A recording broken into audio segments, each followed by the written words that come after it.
भविष्य मालिका में संत अच्युतानंद दास ने संकेत दिया है कि कलयुग के एक समय में संसार की गति अत्यंत तेज हो जाएगी। जीवन की चाल इतनी बदल जाएगी कि मनुष्य का दैनिक जीवन पहले के युगों से बिल्कुल अलग दिखाई देगा। ग्रंथ में वर्णन मिलता है कि एक ऐसा काल आएगा जब दूरी का महत्व कम हो जाएगा।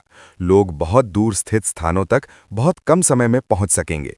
यात्रा की गति बढ़ेगी और ऐसे साधन विकसित होंगे जिनसे मनुष्य आकाश मार्ग से भी आसानी से एक स्थान से दूसरे स्थान तक जा सकेगा।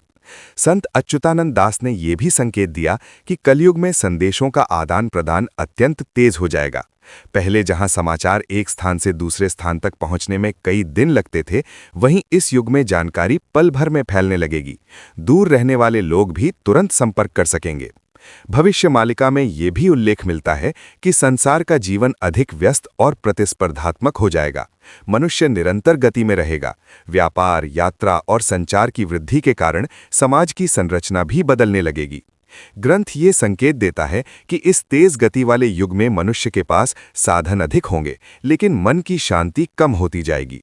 जीवन की दौड़ इतनी बढ़ सकती है कि लोग स्थिरता और संतुलन बनाए रखने के लिए संघर्ष करने लगेंगे।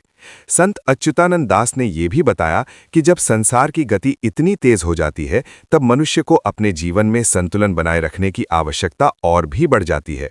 जो व्यक्ति संयम, धैर्य और आध्यात्मिक अनुशासन को बनाए रखेगा, वही इस बदलते समय में स्थिर रह पाएगा। भविष्य मालिका का संदेश ये है कि कलयुग में साधनों की वृद्धि होगी और संसार तेजी से बदलेगा, लेकिन मनुष्य को अपने भीतर संतुलन और विवेक बनाए रखना आवश्यक होगा। अगले वीडियो में हम जानेंगे कलयुग के भविष्यवाणी, जिसमें संत अच्युतानंद दास ने संकेत दिया है कि आने वाले समय में पृथ्वी पर ऐसे बड़े परिवर्तन होंगे जो कई देशों और समाजों की दिशा को बदल सकते हैं।